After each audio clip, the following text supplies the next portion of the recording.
Une autre rélecture des histoires de Bruxelles et de Kinshasa, c'est celle que les étudiants des académies des beaux-arts de Kinshasa et Royal de Bruxelles s'apprêtent à écrire à travers les œuvres. Le projet artistique Histoire des miroirs présenté à Kinshasa est une façon d'évaluer le niveau des connaissances de l'histoire commune qui lie ces deux capitales par des étudiants de ces deux institutions. Les historiens de ces deux pays viendront à leur faire des lectures plus ou moins objectives.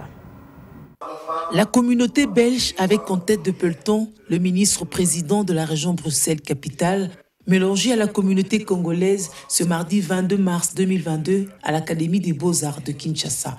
L'instant est historique. Il s'agit de la présentation artistique des histoires de miroirs. Les étudiants de l'Académie des beaux-arts de Kinshasa, avec ceux de l'Académie royale des beaux-arts de Bruxelles, se lancent dans une rélecture commune de l'histoire qui lie les deux capitales. C'est un pont qui sera jeté entre les deux capitales à travers les étudiants.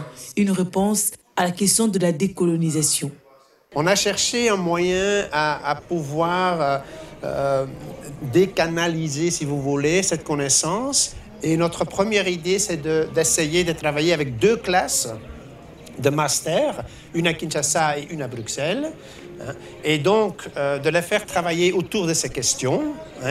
Et en cours de route, ils seront visités par des historiens, mais qui ne viennent pas en tant qu'académiques. Donc, ils laissent leur titre de docteur et professeur dehors, et ils entrent comme des citoyens qui vont raconter des histoires, qui vont répondre à des questions, qui vont faire des suggestions, qui seront confrontés certainement avec des questions comme « est-ce que c'est vrai que ?»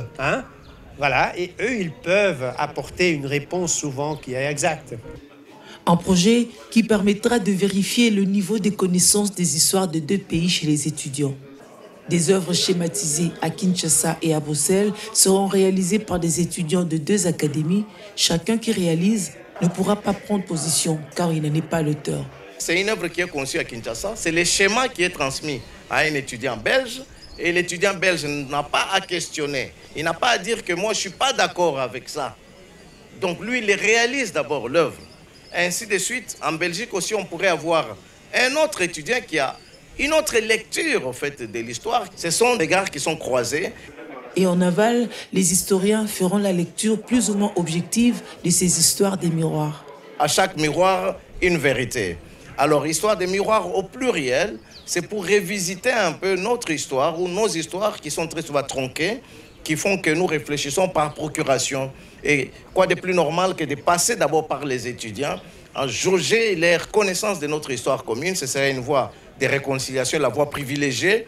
Et en deuxième lieu, faire intervenir les historiens et de Kinshasa et de Bruxelles pour rendre intelligible ou pour restituer dans les contextes les réalisations de ces étudiants artistes.